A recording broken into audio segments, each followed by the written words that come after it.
Hello and welcome to the Kundalini vlog. That was Zen. This is Tao. I'm Vivek Govekar. Namaste. This is episode 123. So, 2 days ago, I made episode 122. And this was the first one I made after about 11 months of being away. The last one was August 2022. And then 2 days ago was this one, and I gave the reasons why I had been away for that long in that past episode. You can watch it, you'll know. I had an accident and I had to learn to walk. Then I had to, get back to doing regular day to day activities. I had to learn to use my hands and my legs again, learn to walk and learn to use my hands. That worked. 6 months went by, then I slowly started taking pictures, bought a camera again. And finally, yesterday or 2 days ago was the time for making a video. And I just made an introductory video explaining why I had been away, how I had healed, and left it at that 7 minutes. And immediately after I posted that video, I got comments. I started watching my previous videos. I had forgotten a lot of stuff that I had said. And now I watched all of that had happened just before that last episode, especially episodes 115, 115, and 116. That's part 1 and part 2.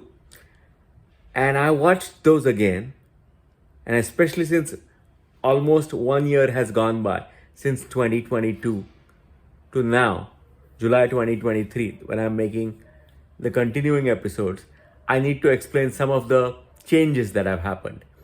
The Kundalini process is still ongoing, actually helps me a lot. And anything bad that happens to me, be it overcoming depression after a divorce, or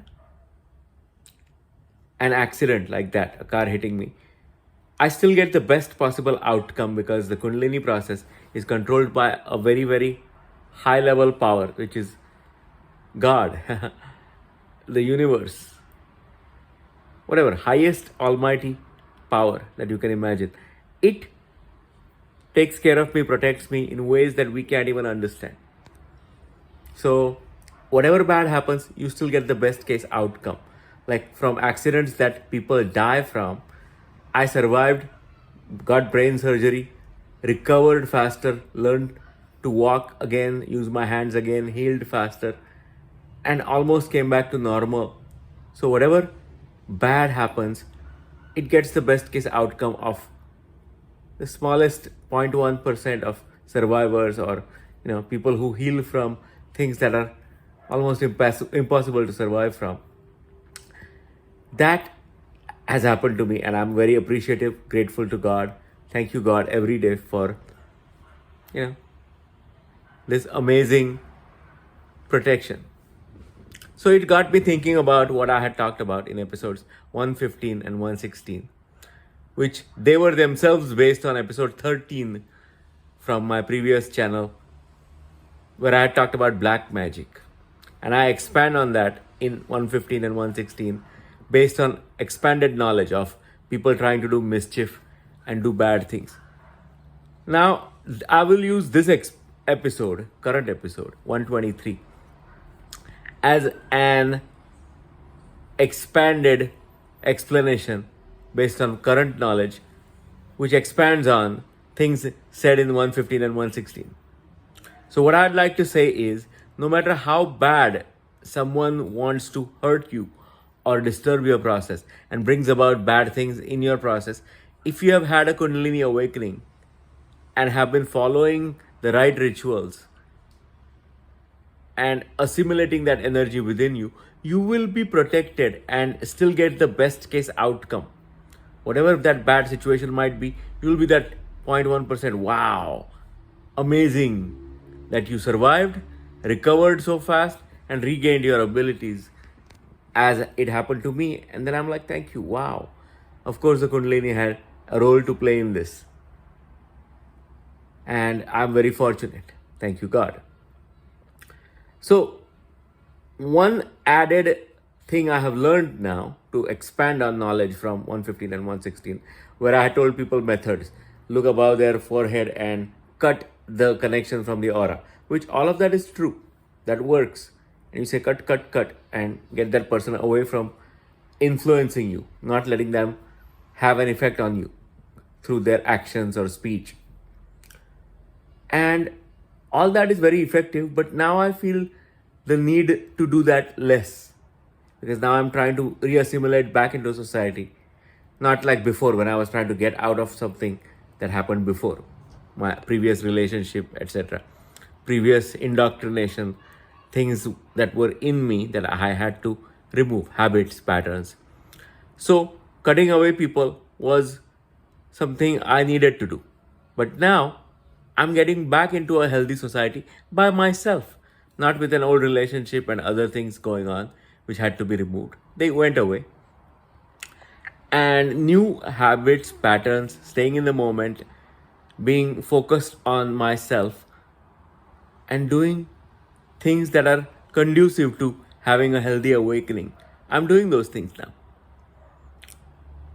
But I have realized that even having a fear of bad forces and trying to keep them away and making yourself, sheltering yourself, has its limits if you want to re-engage back with society. And that time has come now. So I do less of that.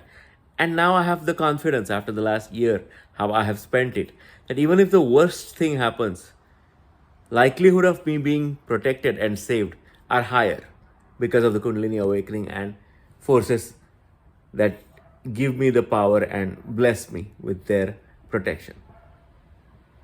So that is a new thing that I have learned, which is slightly more advanced than the past self, and how I learned to stay away from forces, how to cut them, etc. That was predominant back then, but now I have learned that I'm protected. I don't need to be that far away.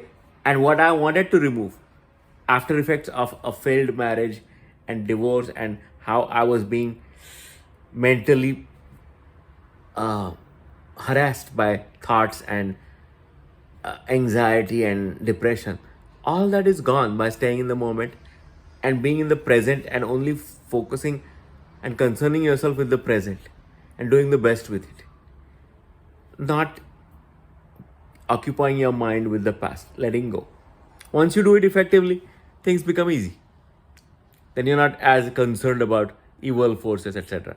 You know you're protected, you know you're doing the right things, you know you have the Kavach mantras and other powerful things that you consciously use and take advantage of, and they're beneficial to you. And then you get more positive energy, feel confident about yourself and your presence post awakening, using the powers, using the energy, and discarding what was the past, what was not working for you, and what was bothersome and created bad mindsets. Those things go away, you let go, and you adapt to being in the present moment by yourself, doing the best with it, and being less concerned about evil forces, etc. Once you have done the mantras, once you have done the positive things, keep your mind in the present, be positive, and just let go of other thoughts. That's a very effective method. If you can do that, if you can achieve that state, things become easier. So that is what I would like to say in this episode 123, and leave it at that. Peace, love, blessings to all of you. Be well.